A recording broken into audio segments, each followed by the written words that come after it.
जय श्री कृष्णा। राधे राधे दोस्तों। हिंदू धर्म में तुलसी के पौधे का बहुत अधिक महत्व माना गया है।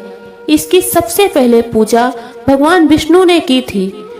श्री हरि विष्णु जी कहते हैं, जिस प्रकार से देवी लक्ष्मी से वैकुंठ को ऐश्वर्य प्राप्त है, उसी प्रकार से वैकुंठ में तुलसी के कारण ही पवित्रता प्राप्त है।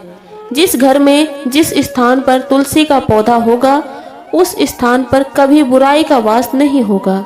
ऐसा स्थान सबसे अधिक पवित्र होगा। इसी कारण हमें हमारे घर में तुलसी का पौधा जरूर लगाना चाहिए। तुलसी के पास दीपक प्रज्वलित करने से क्या होगा, आइए जानते हैं। इस प्राचीन कथा के माध्यम से जो भगवान श्री भोलेनाथ ने पार्वती को सुनाई है। दोस्तों, एक समय की बात है, देवी पार्वती भगवान श्री भोलेनाथ के पास आकर उनसे पूछने लगती हैं, हे स्वामी, आपने मुझे तुलसी के पौधे को जल देने का महात्म सुना दिया है, लेकिन तुलसी के पास दीपक जलाने का क्या महत्व होता है? रोज शाम को तुलसी के पास दीपक क्यों जलाया जाता है? इससे मनुष्य को कौन सा फल प्राप्त होता है? तुलसी के पास दीपक जलाने की विधि क्या है तथा दीपक लगाते समय कौन से मंत्र का उच्चारण करना चाहिए? कृपया आप मुझे विस्तार से बताइए। भगवान भोलेनाथ कहते हैं, हे देवी, आज तुमने समस्त संसार के कल्याण की भावना से बहुत ही उत्तम प्रश्न किया है। तुम्हारे इस प्रश्न का उत्तर देने से पहले मैं तुम्हें एक प्राचीन इतिहास सुनाता हूँ, जिससे तुम्हें तुम्हारे सभी प्रश्नों के उत्तर मिल जाएंगे। शाम को तुलसी के पास दीपक जलाने से जो फल मिलता है, उसी का वर्णन मैं इस कथा में करूँगा। इसीलिए तुम इस कथा को ध्यान पूर्वक सुनना। इस कथा को ध्यान से पूरा सुनने मात्र से ही मनुष्य को 100 वर्षों तक तुलसी के पास दीपक जलाने का पुण्य प्राप्त होता है। देवी पार्वती कहती हैं, हे प्रभु, मैं इस कथा को सुनने के लिए बहुत उत्सुक हूँ। कृपया आप इस कथा को मुझसे कहिए। तब भगवान भोलेनाथ देवी पार्वती को वह कथा सुनाने लगते हैं। हे देवी, पूर्व काल की बात है, दक्षिण दिशा में तुंगभद्रा नाम की एक बहुत बड़ी नदी है। उसी नदी के किनारे पर संभल नाम का एक अत्यंत सुंदर नगर बसा हुआ था। उसी नगर में हरिधनु नाम के एक ब्राह्मण निवास करते थे। वो अत्यंत गुणवान, चरित्रवान, धर्म कार्य करने वाले तथा वेदों के मार्ग पर चलने वाले थे। उन्होंने समस्त शास्त्र का अध्ययन किया हुआ था। उसी ब्राह्मण की एक पत्नी थी, जिसे लोग दुराचार कहकर पुकारते थे, क्योंकि उसके कर्म ही उसके नाम के अनुसार थे। वह सदैव ही अपने पति को अपमानित करती थी और अपने पति के लिए कुवाच्य यानी अपशब्द बोलती थी। पति को भयंकर दुख देती थी। पति के लिए कभी भोजन नहीं बनाती थी। उसने उसके पति के साथ कभी शयन नहीं किया, कभी उसके साथ प्रेम व्यवहार नहीं किया। पति के मित्र परिवार के लोग घर पर आते तो वह स्त्री उनको अपमानित करके भगा दिया करती थी और स्वयं काम भाव से उन्मत्त होकर निरंतर अन्य व्याधिचारिणी स्त्रियों के साथ घूमा करती थी। उसका मन पति को छोड़कर पराये पुरुषों पर लगा रहता था। उसने कभी अपने पति से प्रेम से बात नहीं की, किंतु पराये सुंदर सुंदर पुरुषों के साथ बैठकर बातें करती थी और पराये पुरुषों को मोहित करने के लिए सज धज कर गाँव में घूमने जाया करती थी। कभी वह वन में किसी वृक्ष के नीचे खड़ी रहकर सुंदर पुरुषों की राह देखने लगती थी और किसी दुष्ट पुरुष को मोहित करके उसके संग भोग विलास किया करती थी। फिर एक दिन वह दुराचार स्त्री वन में जाकर एक पेड़ के नीचे खड़ी हो गई और उसका चित्त काम से भरा हुआ था। वह किसी सुंदर कामी पुरुष की राह देख रही थी, किंतु बहुत समय निकलने के बाद उस स्थान पर कोई पुरुष नहीं आया। इसीलिए वह अत्यंत दुखी हो गई और प्रीतम की खोज में इधर उधर देखने लगी। उस दिन उसका सारा परिश्रम व्यर्थ हो गया और वहां पर खड़ी होकर वह नाना प्रकार की बातें कहकर विलाप करने लगी। हाय, आज तो इस मार्ग से कोई भी सुंदर पुरुष नहीं आया। अब मैं कैसे अपनी काम शांति करूं? आज की रात कैसे बीतेगी? वह जोर जोर से रोने लगी। उसी जंगल में एक भयानक बाघ निवास करता था। उस पापनी स्त्री की आवाज सुनकर वह जाग गया और उछलकर उस स्त्री का भक्षण करने के लिए उसके पास आ गया। उस भयंकर बाघ को देखकर वह स्त्री बहुत ज्यादा डर गई। उस स्त्री के पसीने छूटने लगे और डर से थर थर कांपने लगी। वह स्त्री कुछ करती इतने में ही उस बाघ ने अपने पंजे से उसे घायल कर दिया और वह जमीन पर गिर पड़ी। जमीन पर गिरते ही वह चिल्लाते हुए बोली, अरे बाघ, तू किस लिए यहाँ पर आया है? मुझे क्यों मार रहा है?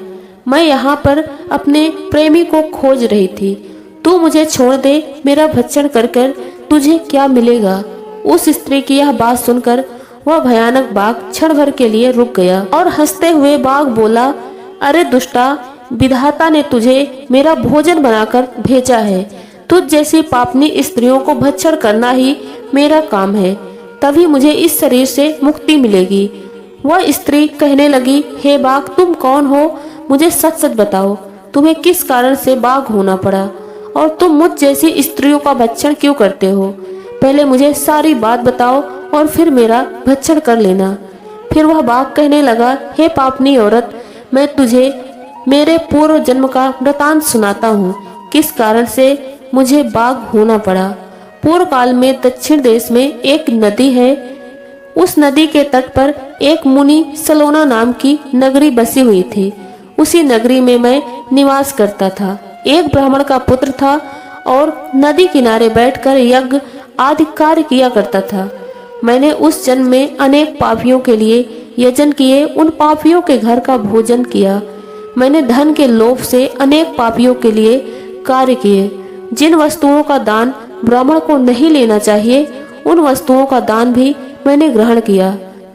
आरण लेने के बहाने से दूसरों से धन लेता था, लेकिन कभी वापस नहीं करता था। इस प्रकार से पाप करते हुए मुझे बहुत साल बीत गए और मैं बूढ़ा हो गया। मेरे बाल सफेद हो गए, आंखें सूज गईं, मुंह के सारे दांत गिर गए, लेकिन फिर भी मेरी दान लेने की आदत नहीं छूटी और मैं पाप करता गया। फिर एक दिन मैं धन के लोभ से नदी किनारे गया और अन्य दुष्ट ब्राह्मणों के साथ मिलकर हमने लोगों को ठगा।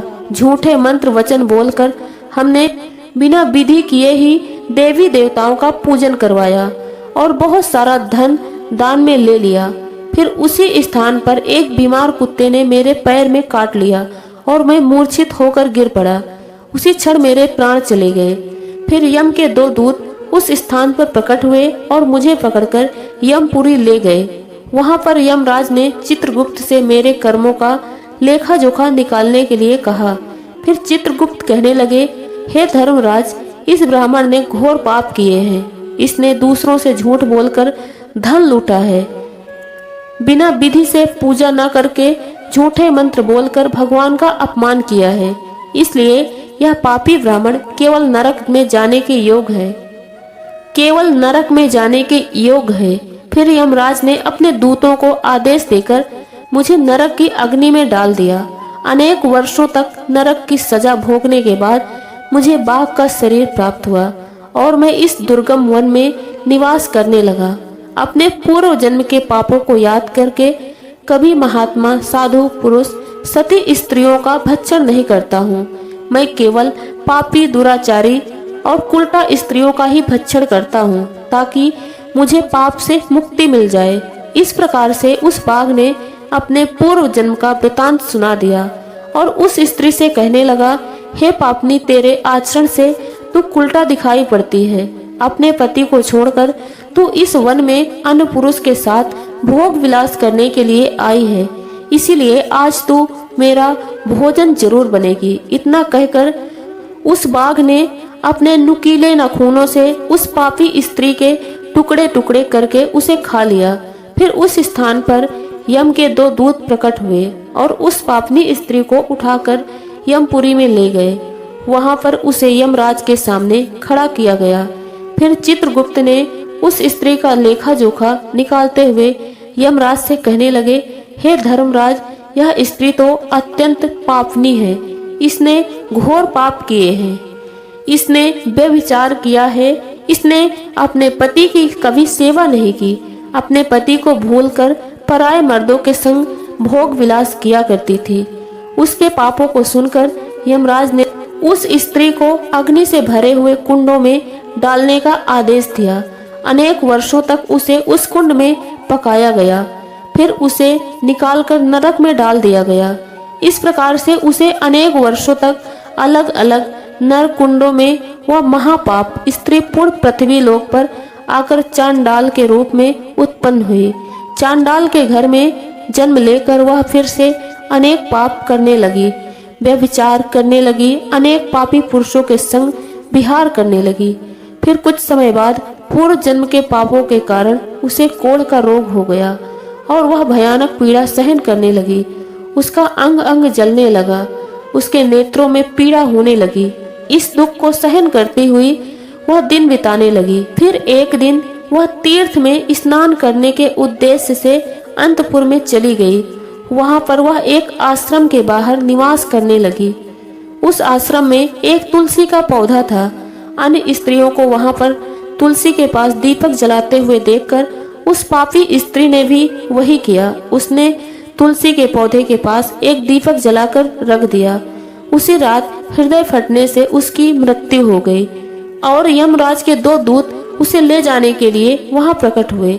जैसे ही यम के दूत उस पापी स्त्री को पास में बांधकर ले जाने लगे, भगवान भोलेनाथ के 2 गण उस स्थान पर प्रकट हुए और उन्होंने उन दूतों को रोक लिया और कहने लगे, इस स्त्री को तुम छोड़ दो, ये नरक में जाने के योग नहीं है। तुम किसके आदेश से ऐसा अधर्म कर रहे हो? फिर यम के दूत कहने लगे, हे नंदी गणों, हम यमराज के आदेश से इस पापी स्त्री को उठाकर ले जा रहे हैं, किंतु आप हमें किस कारण से रोक रहे हैं? यह स्त्री बहुत पापी है, इसे नरक में ले जाने की आज्ञा मिली है। फिर पार्षद कहने लगे, हे दूतों, यह स्त्री तो तुलसी भक्त है, यह नरक में जाने की योग नहीं है। इसने शाम को तुलसी के पास दीपक जलाया था, इसी कारण से इसके समस्त पाप नष्ट हो गए, इसीलिए यह नरक में जाने के योग नहीं है, यह स्वर्ग जाने की अधिकारी बन चुकी है। नंदी गणों की बात सुनकर उन यमदूतों ने उस स्त्री को उसी स्थान पर छोड़ दिया और यमलोक लौट गए। वहां जाकर उन्होंने यमराज को सारा वृतांत सुना दिया। फिर भगवान शिव के नंदी उस स्त्री को दिव्य विमान में बैठाकर स्वर्ग लोक ले गए। भगवान भोलेनाथ कहते हैं कि हे पार्वती, इस प्रकार से तुलसी के पास केवल दीपक जलाने मात्र से मनुष्य के सभी पाप नष्ट हो जाते हैं। जो स्त्री नित्य शाम को तुलसी के पास दीपक जलाती है वह सौभाग्यशाली बनती है और उसके पूर्व जन्मों के सभी पाप नष्ट हो जाते हैं, उसे सुख समृद्धि की प्राप्ति होती है। भगवान भोलेनाथ कहते हैं, हजारों अमृत के घड़ों से नहलाने पर भी श्री हरि को उतनी तृप्ति नहीं होती जितनी कि मनुष्यों के द्वारा तुलसी का एक पत्ता चढ़ाने से प्राप्त करते हैं। 100 गौदान से मानो जो फल प्राप्त करता है वही फल तुलसी पत्र के दान से पा लेता है। जो मृत्यु के समय अपने मुख में तुलसी पत्र का जल पा जाता है वह संपूर्ण पापों से मुक्त होकर श्री कृष्ण के धाम जाता है। तो दोस्तों, इस प्रकार से भगवान श्री कृष्ण ने तुलसी के पौधे के पास दीपक जलाने का महत्व बताया था। दोस्तों, ये थी जानकारी तुलसी के पास दीपक जलाने से क्या फल प्राप्त होता है।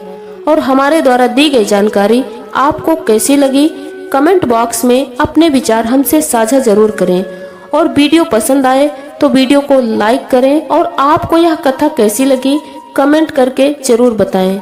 जानकारी अच्छी लगी तो वीडियो को लाइक करें और कमेंट बॉक्स में भोलेनाथ, हरि विष्णु, जय माँ तुलसी जरूर लिखें।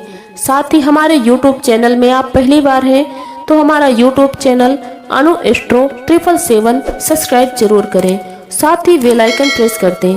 और आज का वीडियो बस यहीं तक, मिलते हैं अगले वीडियो के साथ। धन्यवाद।